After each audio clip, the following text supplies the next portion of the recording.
Assalamualaikum dan salam sejahtera. Selamat kita bertemu dalam rancangan Agenda Sukan. Ini merupakan rancangan episod pertama ataupun siri yang pertama yang kami siarkan melalui platform Facebook dan juga platform YouTube.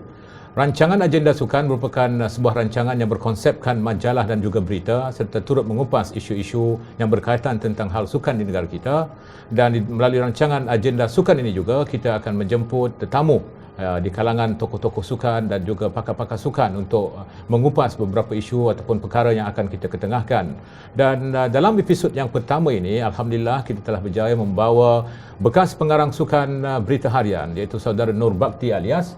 Beliau merupakan seorang pakar perunding sukan di negara kita ketika ini. Assalamualaikum Ti. Waalaikumsalam. Apa khabar Ti? Alhamdulillah. Lama tak jumpa. Ya, PKP kan, PKP, kita harus berkurung. Sekarang kita dah sampai ke peringkat PKPP. Ya. Ya. Alhamdulillah. Seronok sikit. Okey, dalam segmen pertama ini, dalam agenda sukan, antara topik yang akan kita bualkan bersama Nur Bakti semasa nanti adalah perkara berkaitan tentang pandemik COVID. Sejauh mana ia telah memberikan kesan kepada arena sukan ataupun bidang sukan di negara kita. Namun sebelum itu, kami di SK Sport Channel ingin mengambil kesempatan untuk mengucapkan tahniah dan syabas kepada seluruh frontliners, pihak kerajaan, Perdana Menteri kita, menteri-menteri kabinet, agensi-agensi kerajaan yang terlibat, yang telah nampaknya telah memberikan komitmen yang begitu jitu, sentiasa memberikan perhatian dari aspek keselamatan bagi memastikan seluruh rakyat Malaysia berada dalam keadaan yang terkawal. Dan di kesempatan ini juga seperti yang kita ketahui, kita sekarang ini berada di fasa PKPP dan kita harap sama-samalah kita memberikan kerjasama dengan terus mengikuti arahan-arahan SOP walaupun berlaku kelonggaran pada ketika ini, dan kita harap pandemik ini akan segera berakhir. Baiklah Nur Bakti, kita ingin membawa topik bercangan berkaitan tentang COVID. Sejauh manakah anda melihat COVID ini telah memberi impak kepada bidang sukan di negara kita? Ya, sebenarnya macam ni ya Syauqi ya. COVID-19 ni sebenarnya bukan saja menjejaskan sukan di negara kita. Ya. Secara global semua terjejas. Semua dunia. Semua terjejas. Ya. Kita tengok liga-liga bola sepak yang ternama semua terpaksa digantung. Betul.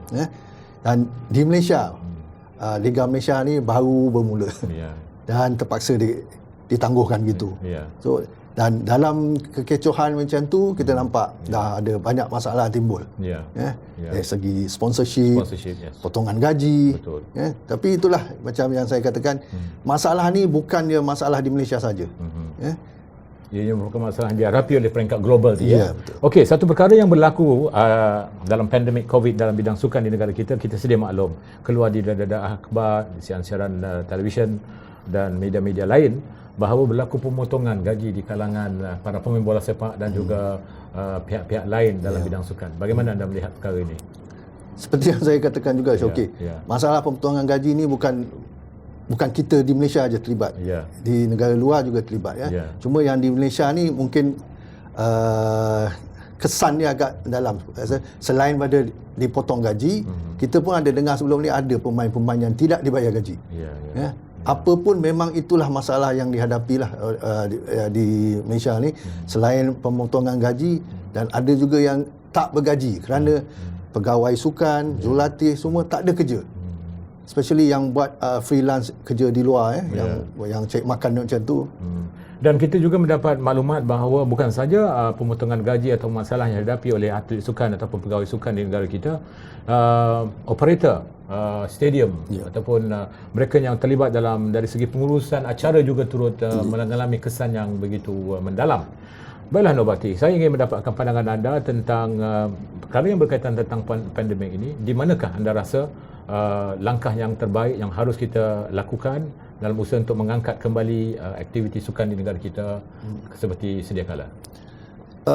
Sekarang sudah ada kelonggaran membuat latihan semua, okay, ya. So mau tidak mau ahli sukan dan pentadbir sukan terpaksa bermula dari bawah jugalah. Satu, kita kena kekalkan kita punya fitness, dan yang mungkin yang masalah untuk mendapatkan match temperament tu. Kerana macam kalau kita cerita pasal bola sepak, mereka tidak boleh bermain.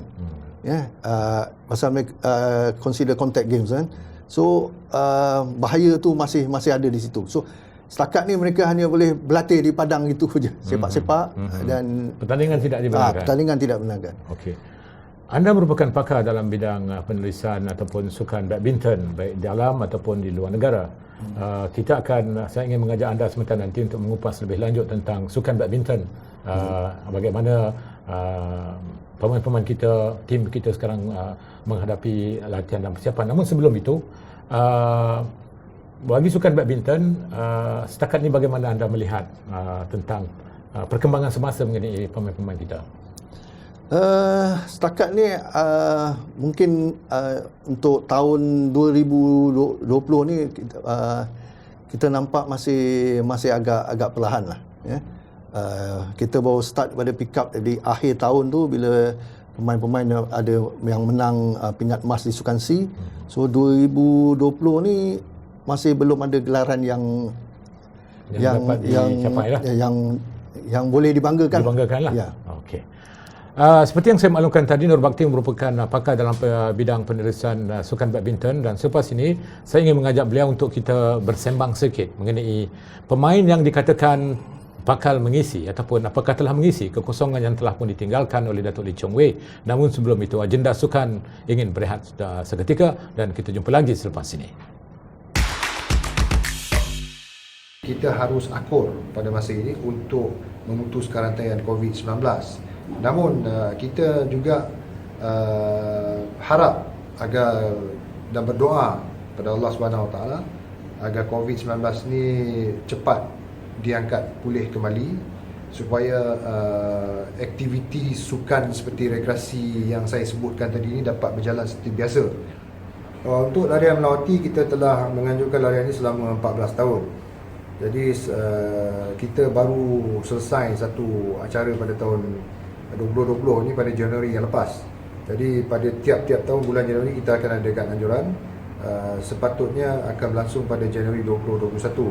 Tapi Kelab Rekreasi Melawati telah mengeluarkan satu makluman kepada umum melalui Facebook kami, Kelab Rekreasi Taman Melawati.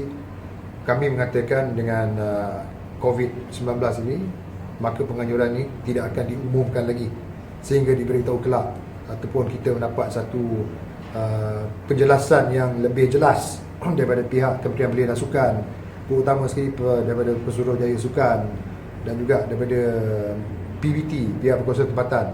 Assalamualaikum warahmatullahi wabarakatuh. Saya Zulkifli Muhammad, pengerusi Kelab Rekreasi Taman Melawati. Ingin mengucapkan ribuan terima kasih kepada seluruh petugas-petugas Barisan Harapan, terutama sekali Kementerian Kesihatan Malaysia, Hospital Ampang, Balai Polis Taman Melawati, IPD Ampang Jaya, Polis Diraja Malaysia, Angkatan Tentera Malaysia, dan juga saya tidak boleh lupakan para belia di luar sana yang buat food delivery, Grab, Panda, dan juga terutama sekali kepada Yang Amat Berhormat Perdana Menteri kita Abah Tan Sri Muhyiddin Yassin yang telah bekerja tungkus lumus bersama pasukan barisan kabinet yang hebat dan mantap. Doa kami agar Malaysia terus maju ke hadapan, dikeluarkan daripada musibah ini dengan segera insya-Allah. Dan untuk saya bagi tahu kepada khususnya pada warga Taman Melawati dan Malaysia khususnya, berdisiplinlah, jangan kita menjadi musuh kedua negara dengan tidak mengikut SOP. Terima kasih kerana anda masih lagi bersama kami dalam rancangan Agenda Sukan melalui saluran SK Sport Channel yang disiarkan melalui Facebook dan juga YouTube. Terima kasih dan jangan lupa terus mengikuti perkembangan sukan melalui saluran SK Sport Channel. Bersama saya di studio adalah pakar dalam bidang penulisan sukan ataupun bidang sukan di negara kita, iaitu saudara Nur Bakti alias bekas pengarang sukan di Berita Harian dan kini merupakan perunding sukan. Okey, tadi kami ingin mengajak anda untuk kita bercakap tentang perkembangan sukan badminton di negara kita. Tidak dapat kita nafikan bahawa badminton merupakan antara potensi sukan yang telah pun hampir dapat membutirkan pingat emas pertama untuk kontingen Malaysia di pentas sukan Olimpik. Untuk itu, usaha yang dimainkan oleh BAM terus dilakukan dalam usaha untuk mengisi kekosongan yang ditinggalkan oleh ramai pemain badminton yang sebelum ini diberitakan mempunyai potensi untuk membawa pingat emas pertama untuk Malaysia. Dan pemain yang terdekat yang kita perhatikan kebelakangan ini adalah Lee Zijia Jadi kita ingin mendapat pandangan Nur Bakti Alias, bagaimana pandangan Nur Bakti tentang harapan yang mungkin telah kita semai kepada pemain yang berasal dari All-Star ini. Bagaimana anda melihat Lizia, Nur Bakti? Setakat ni memang kalau kita lihat, kita ukur daripada pencapaian dia, memang dialah antara bakat terbaik dalam acara persorangan untuk Malaysia. Betul. Buat masa ni. Betul. Dia pada 2016 dia dah menunjukkan apa pencapaian dia, memenangi pingat perak kejohanan remaja dunia. Ya. Dan pada usia 19 tahun dia sudah menjuarai kejohanan peringkat senior dia. So memang dia adalah yang terbaik. Tapi kita harus kita ingat juga ya Syauqi walaupun kalau kita lihat pencapaian dia, umur 19 tahun dia dah menang senior level. Walaupun bukan kejohanan utama.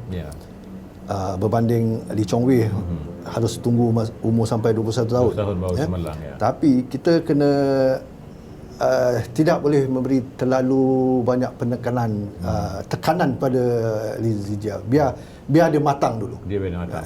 Asal kalau kita lihat sebelumnya ada banyak kes juga pemain-pemain Malaysia ni bila menang satu tournament dia, lepas tu mereka akan tenggelam.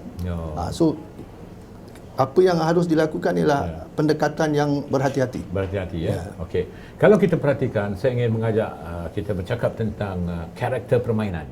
Kalau kita lihat Lizia ni, pada pandangan peribadi saya, dia mempunyai watak fighter.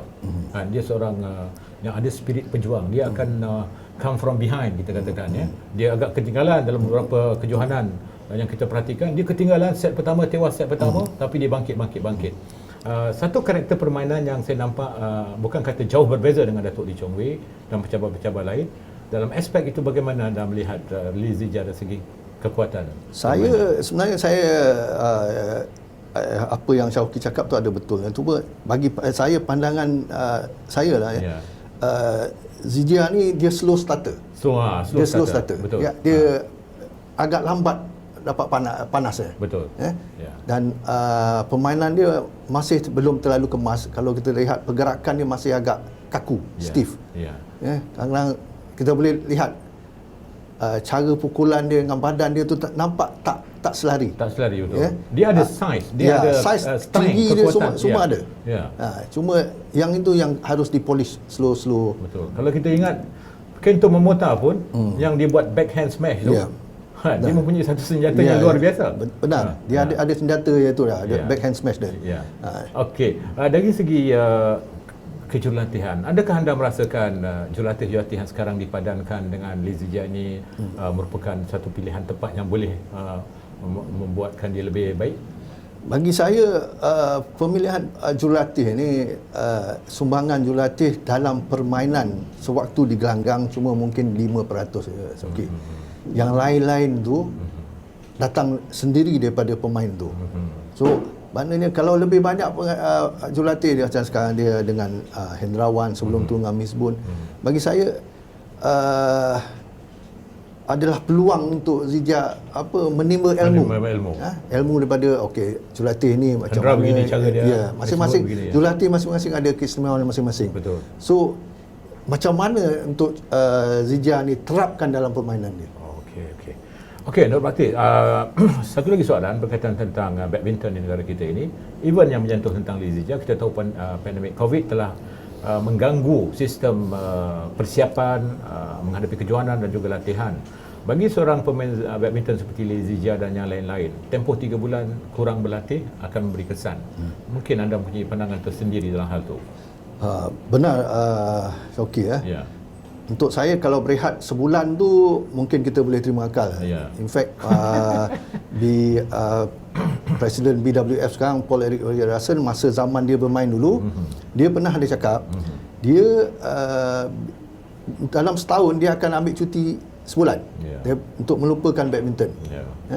Tapi dalam pandemik ni, pemain terpaksa berehat 3 bulan.